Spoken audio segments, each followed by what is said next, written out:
Evet, şimdi başlayalım videomuza. Bir de aşağıdan abone olursanız ve like atarsanız beni çok mutlu edersiniz. Lütfen like atın ve abone olun.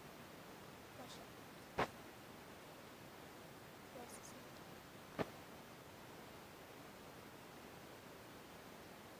Abi bakar mısın? Gözleri bir. Oha. Oh. O ne? Hayır. Oha. Of.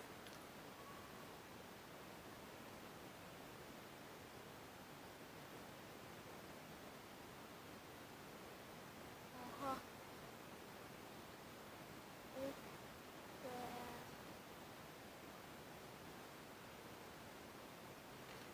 Oha. Çok güzel yapmış.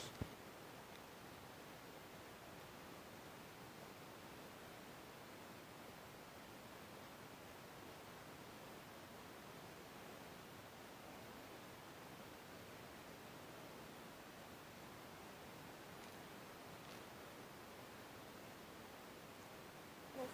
Çok güzel. O da pembe yapmış, içine sim falan koymuş. Bir şey. Of. Biraz arkadaşlar alayım. Bak bir şey akşamdan koyacağım, çok da oluyor ya. Baksana.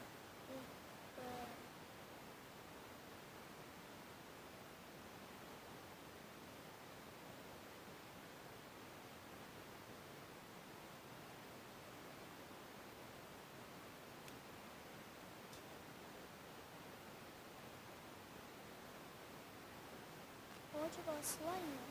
O pembe olan. O çok güzel yapmış. Baksanıza. Hop.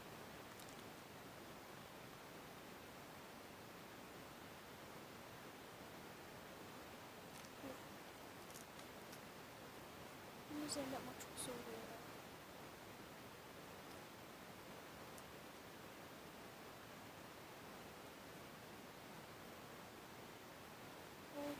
Abi çok güzel krem gibi olmuş ama.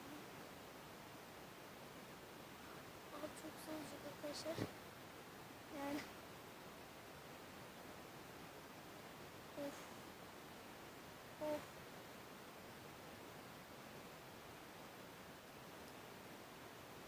Bir saçını yiyesim geliyor diyor ya. Vallahi ben yiyeceğim. Aha bak. Bak her şey bak. Yaptı. Hı, koyalım. Şu an bayağı bir slime oldu, karışır.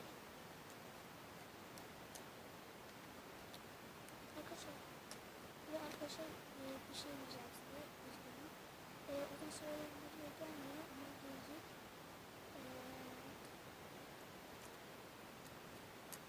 Az geçelim. Of, güzel olmuş. Onu izleyen arkadaşlar ondan sonra kapatacağım.